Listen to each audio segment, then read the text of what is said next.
சந்தோஷம், சமாதானம் இப்படி மொத்தமாக சேர்த்து ஆவியின் கனிகள் 9. ஆண்டவர் நம்மை நேசிக்கிறார் என்பதனால் நாம் என்ன செய்ய வேண்டும்? ஆண்டவரை நேசிக்க வேண்டும். இப்படி ஆண்டவரை அன்பு கூறுகிற அந்த விதத்திலே ஆண்டவருடைய சகவாசத்தை அன்பு கூற வேண்டும், ஆண்டவருடைய சந்நிதியை அன்பு கூற வேண்டும், ஆண்டவருடைய சத்தியத்தை அன்பு கூற வேண்டும், ஆண்டவருடைய சபையை அன்பு கூற வேண்டும், ஆண்டவருடைய சேவையை ஊழியத்தை அன்பு கூற வேண்டும், ஆண்டவருடைய சேவகர்களை அன்பு கூற வேண்டும். உடனே நம்மள சிலர், பிரதர் நீங்க இவ்வளவு நேரம் சபை நீங்க, சேவை நீங்க, சகவாசம் நீங்க, சந்நிதி நீங்க, சேவகரை பத்தி கூட சொன்னீங்க, அப்போ எங்க காரியம் என்ன? ஆண்டவரை அன்பு கூற வேண்டும், அதற்கு பிறகு பதியை நேசிக்க வேண்டும், அதைத் தொடர்ந்து மனைவியை அன்பு கூற வேண்டும், அதைத் தொடர்ந்து பிள்ளைகளில் அன்பு கூற வேண்டும், அதே போல பெரியவர்களை நேசிக்க வேண்டும். இப்படியே போயிட்டே இருக்கும். ஒரு நேர்த்தியான லிஸ்ட் இருக்குங்க. சோ அன்பு கூறுவதிலே நம்முடைய வாழ்க்கையோடு கூட பிணைந்திருக்கிற காரியங்களை உங்கள் முன் கொண்டு வரப்போகிறேன். முதலாவதாக, அன்பு என்பதை நாம் ஆண்டவரிடத்திலே காண்பிக்க வேண்டும். ஆண்டவருடைய சந்நிதியை நாம் நேசிக்க வேண்டும், ஆண்டவருடைய சகவாசத்தை நேசிக்க வேண்டும், ஆண்டவருடைய சபையை நேசிக்க வேண்டும். கோராகின் புத்திரர்கள் ஆண்டவருடைய சபையை, ஆண்டவருடைய சகவாசத்தை, அவருடைய சந்நிதியை நேசித்தவர்களாயிருந்ததினாலே தங்கள் மனம் திறந்து பேசுகிறார்கள். ஐயா தேவனே, உம்முடைய பிராகாரங்கள் எவ்வளவு மேன்மையானது. இன்றும் நம்மத்தில் யாராவது இருக்கீங்களா? தேவனுடைய ஆலய பிராகாரங்களில் நேரத்தை கழிக்க வேண்டும் என்ற ஆவலோடு ஓடி வருகிறவர்கள். ஹாஸ்பிட்டலுக்குன்னு ஒரு காம்பவுண்ட் இருக்கும், காலேஜுக்குன்னு ஒரு காம்பவுண்ட் இருக்கும், கம்பெனிக்குன்னு ஒரு எல்லை இருக்கும், ஷாப்பிங் மால்ல அது இருக்கு. இப்படி எங்க பார்த்தாலும் சரி, அநேக இடங்களில் அதற்குரிய பிராகாரங்கள் இருக்கும். ஆனால் பிரபஞ்சத்தில் இருக்கிற எல்லா பிராகாரங்களை காட்டிலும் தேவன் வாசம் பண்ணுகிற தேவனுடைய ஆலயத்தின் பிராகாரம் மிகவும் மேன்மையானது. ஒரு சர்க்கஸ்க்கு போகும்போது அங்க இருக்கிற அட்ராக்ஷன் யோசிச்சு பாருங்க. சர்க்கஸுக்கு போகும்போது எல்லோரையும் கவர்ந்தெழுக்கக்கூடிய ஒரு பஃபூன் இருப்பான், எல்லாரையும் சிரிக்க வைப்பான். எஸ், ஒருத்தன் சினிமாவுக்கு போனா அந்த சினிமாவில் சில அட்ராக்ஷன்ஸ் அவனுக்கு இருக்கும். தான் விரும்புகிற ஹீரோயினா இருக்கலாம், ஹீரோவா இருக்கலாம். ஒரு ஷாப்பிங் மாலுக்கு நீங்க போறீங்கன்னா உங்களுக்குன்னு சில அட்ராக்ஷன்ஸ் இருக்கும். உங்களுக்கு அங்க ட்ரெஸ் பிடிக்குமோ அல்லது அங்க இருக்கிற ஃபுட் உங்களுக்கு ரொம்ப இஷ்டமோ, இப்படி there is some attraction. But தேவனுடைய ஆலயத்துக்கு வரும்போது ஆலயத்திலே இருக்கிற உனக்கு அட்ராக்ஷன் எது? யோசிச்சு பாரு. பிரபஞ்சத்தையே சிருஷ்டித்த தேவாதி தேவன் அந்த ஆலயத்துல வாசம் பண்ணுகிறார். அவர்தான் உனக்கான அட்ராக்ஷன். என்னுடைய கேள்வி, உங்களில் எத்தனை பேர் தேவனுக்காக தேவனுடைய ஆலய பிரகாரங்களுக்குள்ளே வருகின்றீர்கள்? இன்று நான் என் தேவனுடைய சமூகத்தை உணர வேண்டும், அவரோடு என் சமயத்தை கழிக்க வேண்டும், அவருடைய சந்நிதியை நான் அனுபவிக்க வேண்டும், அவருடைய சகவாசத்தை ஐக்கியத்திலே சந்தோஷப்பட வேண்டும். இப்படி எத்தனை பேர் நாம் அவருக்காக வருகிறோம்? இந்த சங்கீதத்தை எழுதிய கோராகின் புத்திரர்கள், ஆண்டவரே உம்முடைய ஆலய பிராகாரங்களிலே நேரத்தை கழிப்பது எவ்வளவு ஆசீர்வாதம். உம்முடைய ஆலய பிராகாரங்களில் ஒரு நாள் இருப்பது 1000 நாட்களை பார்க்கிலும் மேன்மையானது. ஆகாமிய கூடாரங்களில் வாசமாயிருப்பதை பார்க்கிலும் என் தேவனுடைய ஆலயத்தின் வாசற்படியில் காத்திருப்பதுதான் எனக்கு பெரிய. முதலாவது இங்க என்ன பார்க்கிறோம்? தேவனுடைய ஆலய பிரகாரம். இரண்டாவதாக ஆனந்தம். அது என்னவென்று வாசிக்கலாம் வாங்க. 84வது சங்கீதம் 2வது வசனம், என் ஆத்துமா கர்த்தருடைய ஆலய பிராகாரங்களின் மேல் வாஞ்சையும் தவனமுமாயிருக்கிறது. என் இருதயமும் என் மாம்சமும் ஜீவனுள்ள தேவனை நோக்கி கம்பீர சத்தம் இடுகிறது. ஜீவனுள்ள தேவனை தரிசிப்பதற்காக என்னுடைய இருதயமும், ரெண்டாவது என்னங்க, என் மாம்சமும் அதாவது சரீரமும் இரண்டுமே பிரியமாயிருக்கிறதாம். கொஞ்சம் மழை பெஞ்சதுன்னு வச்சுக்கலாமே, ஆத்துமா நனையுமா சரீரம் நனையுமா? யோசிச்சு பாருங்க. அப்ப சரீரம் என்ன சொல்லும்? உனக்கு என்ன தெரியும், நீ உள்ளுக்குள்ள ரொம்ப பத்திரமா இருக்க, வெளியே நனைறது நான் தானே, அதனால மழைக்குள்ள நான் போக மாட்டேன்னு சொல்லும். உன்னுடைய ஆத்துமா உன் சரீரத்தை கீழ்ப்படுத்துகிற போதுதான் தேவன் விரும்புகிற ஆவிக்குரியவனாயிருக்க முடியும். உன்னுடைய ஆவியை, ஆத்துமாவை சரீரம் கீழ்ப்படுத்தும் என்றால் தேவன் விரும்புகிறபடி ஆவிக்குரியவனாய் வாழ்வதென்பது முடியாது. நான் சொல்றது புரியுதாங்க? உன் ஆவியின் சொல்படி உன் சரீரம் இருக்கும் என்றால் நீ ஆவிக்குரியவன். உன் சரீரத்தின் விருப்பத்தின்படி உன் ஆவி நடக்கிறது என்றால் நீ சரீர பிரகாரமானவன், ஆவிக்குரிய பிரகாரமானவன் அல்லவே அல்ல. ரோமருக்கு எழுந்த நிருபம் 8வது அதிகாரம் 13வது வசனம். ரோமர் 8:13, மாம்சத்தின்படி பிழைத்தால் சாவீர்கள், ஆவியினாலே சரீரத்தின் செய்கைகளை அழித்தால், நல்லா கவனிக்கணும், பிழைப்பீர்கள். மேலும் எவர்கள் தேவனுடைய ஆவியினாலே நடத்தப்படுகிறார்களோ அவர்கள் தேவனுடைய புத்திரராய் இருக்கிறார்கள். புத்திரராயிருக்கிறார்கள். அந்தப்படி திரும்பவும் பயப்படுகிறதற்கு நீங்கள் அடிமைத்தனத்தின் ஆவியை பெறாமல். கொஞ்சம் முன்னால போய் 5வது வசனம், ஆவியின்படி நடக்கிறவர்கள் ஆவிக்குரியவைகளை சிந்திக்கிறார்கள். அடுத்தது முக்கிய, மாம்ச சிந்தை மரணம், ஆவியின் சிந்தையோ ஜீவனும் சமாதானமுமாம். ஜீவனும் சமாதானமுமாம். எப்படி என்றால், மாம்சத்தின் சிந்தை தேவனுக்கு விரோதமான பகை. மாம்ச சிந்தை என்றால் சரீர பிரகாரமானவை. அதன் மீதே சார்ந்து கொண்டு வாழ்கின்ற அந்த வாழ்க்கையின் விதம், அது தேவனுக்கு விரோதமானது. அது தேவனுடைய நியாயப்பிரமாணத்துக்கு கீழ்ப்படியாமலும் கீழ்ப்படியக்கூடாமலும் இருக்கிறது. அதனால மாம்சத்துக்குட்பட்டவர்கள் தேவனுக்கு பிரியமாயிருக்க மாட்டார்கள். அதைத்தான் சொல்ல வருகிறேன். நம்மள நிறைய பேருக்கு ஆவி ரெடியா தான் இருக்கும், ஆனா சரீரம் ரொம்ப பலவீனமா இருக்கும். இன்னும் சில பேருக்கு பாத்தீங்கன்னா சரீரம் அவ்வளவு பலமா இருக்கும். 90 கிலோ, 100 கிலோ. ஆனால் ஆவியோ ரொம்ப பலவீனமானதா இருக்கும். சரீர பிரகாரமா நல்ல பலனோட திடமா இருக்கிற மாதிரி காணப்படுவாங்க. ஆனா ஆவிக்குரிய வாழ்க்கையில மாத்திரம் ஒரு புல்லு மாதிரி இருப்பாங்க. கொஞ்சம் யோசிச்சு பாருங்க அன்பு சகோதர சகோதரிகளே, நாம் ஆவிக்குரிய பிரகாரமா பலமா இருக்கிறோமா, சரீர பிரகாரமா பலனோடு இருக்கிறோமா? கொஞ்சம் நீங்களே யோசிச்சு பார்த்துக்கோங்க. பக்தன் சொல்லுகிறான், என்னுடைய இருதயமும் என் மாம்சமும் ஜீவனுள்ள தேவனை நோக்கி கம்பீர சத்தம் எடுக்கிறது. அப்ப என்ன சந்தோஷம் இது? சினிமா பார்த்த சந்தோஷமா? யோசிச்சு பாருங்க. ஷாப்பிங் பண்ணதுக்கான ஆனந்தமா? எதற்கான ஆனந்தங்க இது? தேவனுடைய பிரசன்னத்தினால் உண்டான சந்தோஷம். கவனிங்க, தேவனுடைய ஆலய பிராகாரத்தை குறித்து நாம் பார்க்கிறோம் அல்லவா? தொடர்ந்து தேவனுடைய ஆனந்தத்தை குறித்து நாம் பார்க்கிறோம் அல்லவா? கவனிங்க, நாம் தேவனுடைய சந்நிதியிலே, தேவனுடைய ஆலய பிரகாரத்திலே ஆனந்தமாய் இருக்க வேண்டும், ஆனந்தமாய் அவர் சந்நிதிக்கு செல்ல வேண்டும் என்று ஒருவேளை நீங்கள் ஆசைப்படுவீர்கள் என்றால் உங்கள் வாழ்க்கையிலே இருக்க வேண்டிய அம்சங்கள் தான் என்ன? நம்மள சில பேர் தேவனுடைய ஆலயத்துக்கு வருவாங்களே தவிர சந்தோஷமா வரமாட்டாங்க, அழுதுகிட்டே வருவாங்க. அதான் உண்மை. உங்களுக்கு தெரியுமோ இல்லையோ, சாதாரணமா ஆலயத்தில் சர்வீஸ் முடிஞ்சதுக்கு அப்புறம் என்னுடைய செல்போன்ல நம்முடைய ஆலயத்தில் இருக்கிற கேமராஸ் எல்லாமே என்னோட செல்போனோட கனெக்ட் பண்ணி தான் இருக்கு. ஸோ போய் உட்காந்து அது எல்லாத்தையும் கவனிச்சுக்கிட்டே இருப்பேன். எங்கேயாவது டிராஃபிக் ஏதாவது ஜாம் ஆகி நிற்குதா, அல்லது வேற அதாவது நீங்கள் போகும்போது ஏதாவது கஷ்டங்களை எதிர்கொள்கிறீர்களா இல்லையான்னு நான் எப்போதுமே தொடர்ந்து நான் எல்லாத்தையும் கவனிச்சுக்கிட்டே இருப்பேன். அதற்கு ஏற்ற மாதிரி சகோதரர்களை கூப்பிட்டு நான் இன்ஸ்ட்ரக்ஷன்ஸ் கொடுத்துக்கிட்டே இருப்பேன். அப்படி ஆலயத்திலிருந்து எல்லாரும் வெளியே போகும்போது சில சகோதர சகோதரிகளோட முகத்தை கேமரா வழியா பார்க்கும்போது அப்ப எப்படி இருக்குன்னா, ஏதோ ஹாஸ்பிட்டல்ல இருந்து வீட்டுக்கு போற மாதிரி, ஏதோ கடைசி நாள் போற மாதிரி. கடைசி நாள் எந்த இடத்துக்கு போவோன்னு உங்களுக்கு தெரியும் இல்லையா? அல்லது கல்லறையினுடைய காரியங்களை முடிச்சுட்டு வெளியே போவாங்கல்ல, அப்படி சில பேரோட முகத்தை பார்த்தா அது என்ன முகமோ தெரியாதுங்க. அதாவது சில சினிமா தியேட்டர் வாசல்ல பாருங்க, சாதாரணமா சினிமா தியேட்டருக்கு போறவங்க போகும்போது இருக்கிற சந்தோஷம் வெளியே வரும்போது இருக்காது. பயங்கரமா வேர்த்து விறுவிறுத்து ட்ரெஸ் எல்லாம் நனைஞ்சு அந்த வேர்வை நாத்தத்தோட அப்படியே வெளியே வந்துகிட்டு இருப்பாங்க இல்லையா? ஏங்க நம்ம ஆலயத்துக்கு வந்தாலும் ஆலயத்திலிருந்து வந்துட்டு வெளியே போகும்போது முகத்துல சந்தோஷம் இருக்கிறது இல்ல? வேணும்னா நீங்க பாருங்க, போகும்போது பக்கத்துல இருக்கிறவங்கள பாருங்க, ஜஸ்ட் கவனிச்சு பாருங்க, உங்களாலே புரிஞ்சுக்க முடியும். ஏன்னா நான் கவனித்துக் கொண்டேதான் இருக்கிறேன். இவ்வளவு நேர்த்தியா சர்ச்சில் வர்ஷிப் ரொம்ப அருமையா நடக்குது, நல்லா பாட்டெல்லாம் பாடி இருக்கோம், நல்ல சாட்சி, அற்புதமான தேவ வார்த்தைகளை கேட்டு வந்திருக்கோம். இவ்வளவு அற்புதமான தேவனுடைய ஆலயத்திலிருந்து சந்தோஷத்தோட ஆனந்தத்தோட வெளியே போறதுக்கு பதிலாய் இது என்ன ஐயைய இப்படி அழுது வடிஞ்சிட்டு போறாங்க. சோ நான் கேட்கிறேன், எதுக்காக இப்படி அழுது வடிஞ்ச முகத்தோட போன காரணம் என்ன? ஒரு ஆலயத்துக்கு மேல சில புறாக்கள் தங்கி இருந்தது. சிறிய புறாக்களும் பெரிய புறாக்களும் தான். அப்ப அந்த குட்டி புறா அம்மா புறாவை பார்த்து கேட்டுச்சான், மம்மி, இந்த ஆலயத்துக்குள்ள வர்றவங்க வந்துட்டு வெளியே போகும்போது நீ அவங்கள பார்த்திருக்கியா? ஏன், எதுக்கு அப்படி கேட்குற?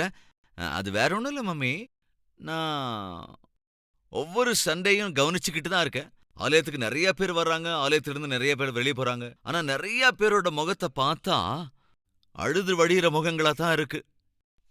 ஆலயத்துக்கு வரும்போது சந்தோஷமோ, ஆலயத்திலிருந்து போகும்போது மகிழ்ச்சியோ சிலரோட முகத்துல பார்க்கவே முடியறது இல்லையே மம்மி அப்படின்னு இந்த அம்மா புறாவை கேட்டுச்சா அந்த குட்டி புறா. அதைத்தான் நாங்க இங்க வார்த்தையை கூட நம்ம பார்க்கிறோம்.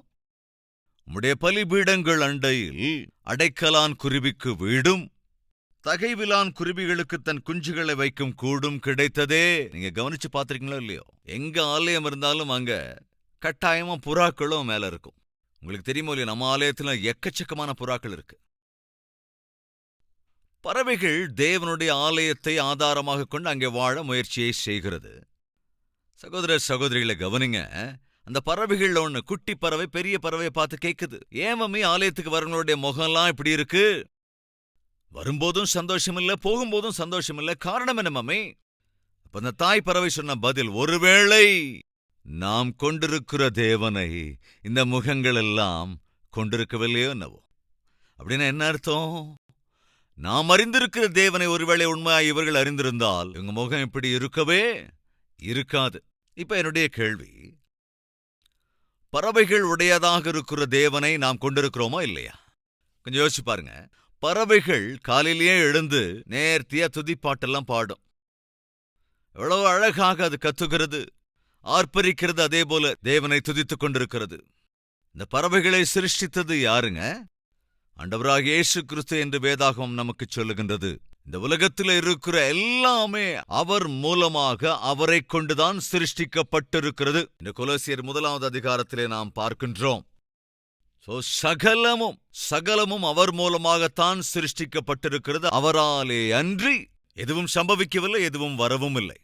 பறவைகள் சொல்லுகிறது, நாம் கொண்டிருக்கிற தேவன், நம்மை சிருஷ்டித்திருக்கிற தேவன், நம்மை போஷிக்கிற தேவன் ஒருவேளை இந்த முகங்களுக்கு இல்லையோ என்னவோ. அதனாலதான் அழுது வழிகிற முகங்கள். பதில் சொல்லுங்க. பறவைகள் கொண்டிருக்கிற தேவன் இன்று உங்களுடைய தேவனா? ஆம் என்கிறவர்கள் கரங்களை தட்டுறீங்களா? என்றால் ஞாயிற்றுக்கிழமையோ மற்ற நாள் சர்ச்சுக்கு வரும்போதும் போகும்போது அந்த புறாக்கள் கண்டிப்பா உங்க முகத்தை பார்க்கும். தேவனுடைய ஆலயத்திற்கு அழுத முகத்தோட வராதிங்க. நீங்க ஜீவனுள்ள தேவனுடைய ஆலயத்துக்கு வர்றீங்க. தேவனுடைய ஆலயத்திலிருந்து போகும்போது அழுத மூஞ்சியோட போகாதீங்க. ஏனென்றால் நீங்கள் ஜீவனுள்ள தேவனிடத்திலே வந்து அவரை நீங்கள் ஆராதித்திருக்கிறீர்கள், அவரை துதித்திருக்கிறீர்கள், உங்களுக்கு இருக்கிற தேவைகளை அவரிடத்திலே பகிர்ந்திருக்கிறீர்கள். கட்டாயமாக அதை நிறைவேற்றுவார் என்ற விசுவாசத்தோடு கூட போகும்போது முகம் எப்படி இருக்கணும் யோசிச்சு பாருங்க. ஒரு இன்டர்வியூவுக்கு நீங்க போயிருக்கீங்க. உள்ள போகும்போது பயம் பயம் பயம் பயம் அப்படின்னு பயத்தோட போனீங்க.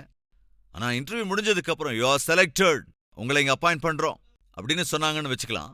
அப்படி அவரு சொல்லிட்டாரு, அல்லது இன்டர்வியூ எடுத்தவங்க உங்களை நாங்க செலக்ட் பண்றோம், வேலை தரோம்னு சொல்லிட்டாங்க. அப்ப வெளியே வரும்போது அந்த இன்டர்வியூக்கு அட்டென்ட் பண்ண நபர் எப்படி வருவாங்க யோசிச்சு பாருங்க. நல்லா யோசிச்சு பாருங்க. அப்போ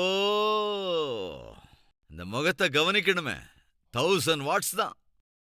வெளியே வரும்போது அங்க இன்டர்வியூ உட்காந்துக்கிற மற்றவங்க எல்லாத்துக்கும் புரிஞ்சிடும், அடிச்சுட்டான்டா இவன். என்ன செஞ்சிட்டான்? வேலையை தட்டி தூக்கிட்டான். வேலை அவனுக்கு கிடைச்சிருச்சு. நீ பேச வேண்டிய அவசியமே இல்லை, நீ சொல்ல வேண்டிய அவசியம் இல்லை, எனக்கு இந்த வேலை கிடைச்சிருச்சு ஓஹோ அப்படின்னு சொல்ல வேண்டிய அவசியம் இல்லை. உங்களுக்கு வேலை கொடுத்துறோம், யூ ஆர் செலக்டட். இப்படி உள்ளே சொல்லப்பட்ட வார்த்தையை நம்பி சந்தோஷத்தோட நீங்க வெளியே வர்றீங்க. அதே மாதிரி ஆலயத்துக்கு வரும்போது தேவன் உங்களோடு பேசுவதில்லையா? நீங்க ஆலயத்துக்கு வரும்போது தேவன் உங்களுக்கு வாக்குத்தத்தம் தருவதில்லையா? நீங்கள் ஆலயத்துக்கு வரும்போது தேவன் தம்முடைய வார்த்தைகள் மூலமாக உனக்கு தைரியத்தை தரவில்லையா? உன்னுடைய துக்க நாட்கள் முடிந்து போம், உன் கண்ணீரை நான் துடைக்கப் போகிறேன், நல்ல நாட்களை அருளப் போகிறேன், சமாதானத்தை உனக்கு அருளப் போகிறேன், உன்னுடைய குமாரனை அல்லது உன் குமாரத்தை நான் ரட்சிக்கப் போகிறேன், உன் குடும்பத்தை நான் கட்டப்போகிறேன் என்று தேவன் உன்னோடு கூட பேசுகிற போது அதை தேவனுடைய வார்த்தை என்று ஏற்றுக்கொண்டு அதை நீ விசுவாசிப்பாய் என்றால் ஆலயத்திலிருந்து வெளியே போகும்போது நீ எப்படி போவ தெரியுமா? யோசிச்சு பாரு. சந்தோஷத்தோடு போவ. அப்படிப்பட்ட தேவனை சேவிப்பதற்காக வரும்போது நீ ஆலயத்துக்கு எப்படி வருவ தெரியுமா? சந்தோஷத்தோடு வருவ.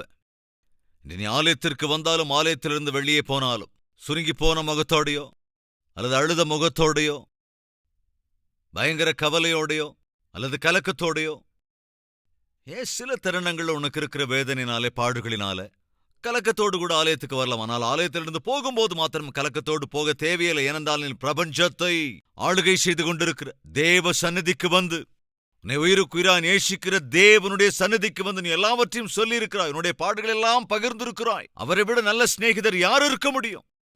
அவரை விட உன் பிரச்சனைகளை தீர்க்கக்கூடிய நாதன் இந்த உலகத்திலே யார் இருக்கிறார்கள்? அப்பேற்பட்ட தேவனிடத்திலே வந்து அவர் சந்நிதிக்கு வந்து நீ திரும்பும் போது எவ்வளவு ஹாப்பியா அங்க போனோம். அவருடைய சந்நிதிக்கும் நீ சந்தோஷமாக வர வேண்டும், சந்நிதியை விட்டு போகும்போதும் சந்தோஷமாய் போக வேண்டும். தேவனே, உம்மை தரிசிப்பதற்காக என்னுடைய இருதயமும் என்னுடைய மாம்சமும் ஜீவனுள்ள தேவனை நோக்கி கம்பீர சத்தமிடுகிறது. யாரால கம்பீர சத்தமிட முடியும்? பார்க்கலாம் வாங்க. அப்போஸ்தலருடைய நடபடிகள் 3வது அதிகாரம் சத்தமிட்டு கம்பீர சத்தத்தோடு கூட தேவ சன்னதிக்கு வந்த ஒரு நபரை உங்களுக்கு அறிமுகம் செய்து வைக்கிறேன். வாங்க, 3வது அதிகாரம் முதலிலிருந்து சில வசனங்கள். அப்போஸ்தலர் 3:1 முதல். ஜெப வேளையாகிய 9ஆம் மணி நேரத்திலே பேதுருவும் யோவானும் தேவாலயத்துக்கு போனார்கள். அப்பொழுது தன் தாயின் வயிற்றிலிருந்து சப்பானியாய் பிறந்த ஒரு மனுஷனை சுமந்து கொண்டு வந்தார்கள். தேவாலயத்திலே பிரவேசிக்கிறவர்களிடத்தில் பிச்சை கேட்கும்படி நாடோறும் அவனை அலங்கார வாசல் என்னப்பட்ட தேவாலய வாசலண்டையிலே வைப்பார்கள். 6வது வசனம். அப்பொழுது பேதுரு, வெள்ளியும் பொன்னும் என்னிடத்தில் இல்லை, என்னிடத்தில் உள்ளதை உனக்கு தருகிறேன். நசரேயனாகிய இயேசு கிறிஸ்துவின் நாமத்திலே நீ எழுந்து நட என்று சொல்லி வலது கையினால் அவனை பிடித்து தூக்கிவிட்டான். உடனே அவனுடைய கால்களும் கரடுகளும் பலன் கொண்டது. அவன் குதித்து எழுந்து நடந்தான். கவனிங்க, அவனுடைய வாழ்க்கையில் ஒரு கஷ்டம் இருந்தது. அவனால் நடக்க முடியாது. தன்னுடைய கால்களிலே உணர்வு இல்லை. எனவே யாராவது அவனை தூக்கிக் கொண்டு வந்து அந்த ஆலயத்தின் அருகிலே தூக்கிக் கொண்டு வந்து உட்கார வைத்தால் அவன் எல்லோரிடமும் கேட்பான். அவன் ஒரு யாசகன். தன் சரீரத்திலே இருந்த பலவீனத்தினாலே, தன் கால்களில் இருந்த பலவீனத்தினாலே கஷ்டப்பட்டு உழைக்க முடியாத சூழலிலே அவன் யாசித்துக் கொண்டிருந்த ஒரு நபர். ஒரு மோசமான நிலை, பலவீனமான நிலை, ஒரு கஷ்டமான நிலைமை. அப்படிப்பட்ட அந்த நபர் மனிதர்களுடைய தயை மீதுதான் சார்ந்து கொண்டு வாழ்ந்து கொண்டிருந்தான். ஆனால் ஒரு நாள் அங்கே வந்த பேதுரு, வெள்ளியும் பொன்னும் என்னிடத்தில் இல்லை, ஆனால் என்னிடத்தில் உள்ளதை நான் உனக்கு தருகிறேன். நல்லா கவனிங்க, பேதுருவனிடத்தில் இருந்தது எது? ஆண்டவராகிய இயேசு கிறிஸ்துதான். அவர் அருளிச் செய்திருந்த ஆவிக்குரிய பலன், அந்த வல்லமையுள்ள இயேசுவின் நாமத்திலே எழுந்திரு என்று சொன்னபோது அவனும் கூட விசுவாசத்தோடு எழுந்து நின்றான். அங்கே அற்புதம் நடந்தது. அவனுக்கு இருந்த பலவீனம் அவனை விட்டு போய்விட்டது. எப்பொழுது தேவனுடைய வல்லமையால் அவன் தொடப்பட்டானோ, தேவனிடத்திலிருந்து வந்த அற்புதத்தை தன்னுடைய வாழ்க்கையிலே அன்று ருசி பார்த்தானோ, அவன் என்ன செய்தான் என்றும் வேதத்தில் இருக்கிறது. அவன் என்ன செய்தானாம்? குதித்து நடந்து தேவனை துதித்துக் கொண்டு, கவனிங்க, தேவனை துதித்துக் கொண்டு அவர்களுடனே கூட தேவாலயத்திற்குள் பிரவேசித்தான். எப்பொழுது ஒரு மனிதனால் ஆர்ப்பரிக்க முடியுங்க? யோசிச்சு பாருங்க. ஆனந்தமா இருக்கும்போதுதான், சந்தோஷமா இருக்கும்போதுதான் மனிதன் ஆனந்த சத்தமிடுவான். அன்பு சகோதர சகோதரிகளே, இந்த நடக்க முடியாமல் இருந்தவன் தேவனுடைய வல்லமையை ருசித்த அந்த வேளையிலிருந்து மௌனமாய் இருக்கவே முடியவில்லை. சத்தத்தோடு கூட தேவனுடைய ஆலயத்துக்குள் பிரவேசித்தான். என்னுடைய கேள்வி, இந்த வேளையிலும் இப்பொழுது இந்த வார்த்தையை கேட்கிற அன்பு சகோதர சகோதரிகளே, நம் தேவனுடைய அன்பை உங்களில் எத்தனை பேர் ருசி பார்த்திருக்கீங்க? கொஞ்சம் கையுயர்த்த முடியுமா? அவருடைய அன்பை, அவருடைய மன்னிப்பை, அவருடைய இரக்கத்தை, அவருடைய தயையை, அவருடைய ஆசீர்வாதங்களை, அவருடைய ஆச்சரிய காரியங்களை உங்கள் வாழ்க்கையில அனுபவித்த எல்லாரும் கையுயர்த்தி காமிக்க முடியுமா? ஆல்மோஸ்ட் எல்லாருமே கையுயர்த்தி இருக்கல. என்னுடைய கேள்வி, அப்போ கை உயர்த்தி இருக்கிறாய் என்றால் தேவனுடைய ஆலயத்துக்கு வரும்போது நீ எப்படி அழுமூஞ்சியோட வர முடியும்? ஒரு காலத்தில் நான் பெரிய பாவி, பாவத்தை ஜெயிக்க முடியாத நிலையில பாவ பழக்க வழக்கங்களுக்கு அடிமையாயிருந்தவள். அப்படிப்பட்ட என்னை தேவன் எல்லா பாவ பழக்க வழக்கங்களிலிருந்தும், பலவீனத்திலிருந்தும், அடிமைத்தனத்திலிருந்தும் என்னை விடுவித்திருக்கிறார். இன்று பாவத்தின் மீது ஜெயம் கொண்டவனாக நான் இருக்க முடிகிறது. ஒரு காலத்திலே என் ஆவியை சரீரம் கீழ்ப்படுத்திக் கொண்டிருந்தது. ஆனால் ஆண்டவராக இயேசு கிறிஸ்து என் வாழ்க்கையிலே செய்த மகா பெரிய அற்புதம் என்னவென்றால், இன்று என்னுடைய ஆவி என் சரீரத்தை கட்டுப்படுத்திக் கொண்டிருக்கிறது. ஒரு காலத்திலே சரீர பிரகாரமாக வாழ்ந்து கொண்டிருந்தேன். சரீர பிரகாரமான வாழ்க்கை என்பது மரணம். ஆனால் இன்று நான் ஆவிக்குரிய பிரகாரமாய் நடக்கிறேன், ஆவிக்குரிய பிரகாரமாக வாழ்கிறேன். அந்த வாழ்க்கை என்ன? நித்திய ஜீவன். உன் வாழ்க்கையிலே தேவன் செய்திருக்கிற எல்லா ஆச்சரியகரமான காரியங்களை விட மிகவும் மேன்மையான ஒன்று உண்டு என்றால், பாவியாக இருந்த உன்னை பாவத்தின் கட்டுக்களிலிருந்து விடுவித்து பரிசுத்தமான வாழ்க்கை வாழ பண்ணியிருக்கிறது அல்லவா? அதற்கு மிஞ்சின ஒரு ஆச்சரிய காரியம் இந்த உலகத்தில் வேறொன்று இல்லவே இல்லை. என்னுடைய கேள்வி, எத்தனை பேர் நம்புறீங்க அல்லது எத்தனை பேர் ஒத்துக்கிறீங்க? ஒரு காலத்தில் நான் பெரிய பாவிதான், ஒரு காலத்தில் என் இஷ்டம் போல வாழ்ந்து கஷ்டங்களுக்கு ஆளாகி இருக்கிறேன். ஆனால் ஆண்டவராக இயேசு கிறிஸ்துவின் வாழ்க்கைக்குள் வந்த பிறகு என்னுடைய வாழ்க்கை அற்புதமான மாற்றத்தை அடைந்தது. தேவனுடைய சமாதான சந்தோஷத்தை நான் அனுபவித்துக் கொண்டிருக்கிறேன். ஒரு காலத்தில் எனக்கு மரணம் என்றால் பயம்.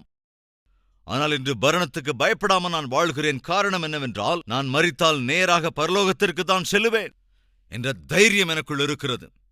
கொஞ்சம் கவனிங்க. இயேசு கிறிஸ்துவின் வாழ்க்கையில ஆச்சரிய காரியங்களை செய்யவில்லையா?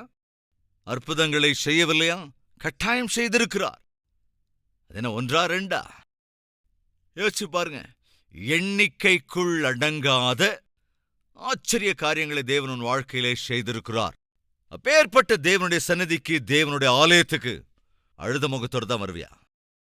தயவு செய்து சிந்தித்துப்பார்.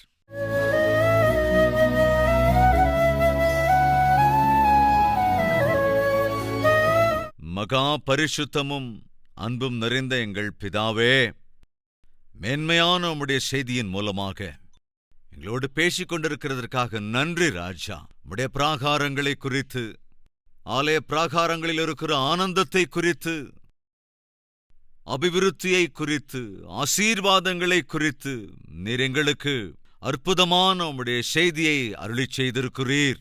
ஆண்டவரே, உமக்கு ஸ்தோத்திரம் ஐயா. நன்றி ராஜா. உம்முடைய ஆலயத்திற்குள் அடியெடுத்து வைக்கின்ற ஒவ்வொரு முறையும் எங்களோடு கட்டாயமாய் பேசுகிறீர்.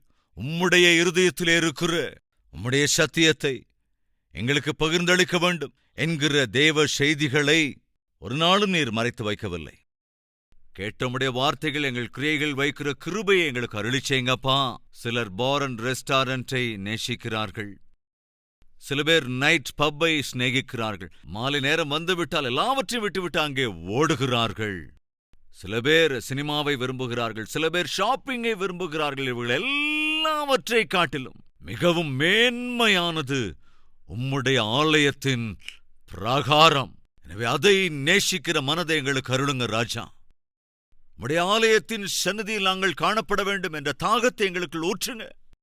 உம்முடைய சந்நிதிக்கு வருகிற போது ஆண்டவரே, நாங்கள் ஆனந்தத்தோடு சந்தோஷத்தோடு கூட வருகிற கிருபையை அருளிச் செய்யுங்க.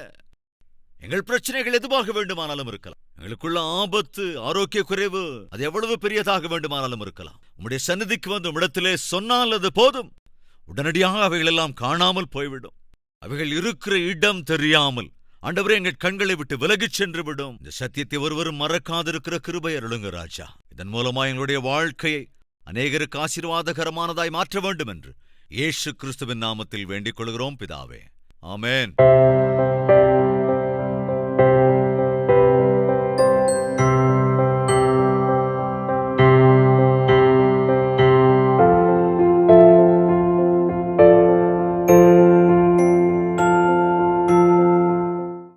எங்கள் முகவரி: கல்வரி, தபால் பெட்டி எண் 30, குக்கட்பள்ளி, ஹைதராபாத் 72.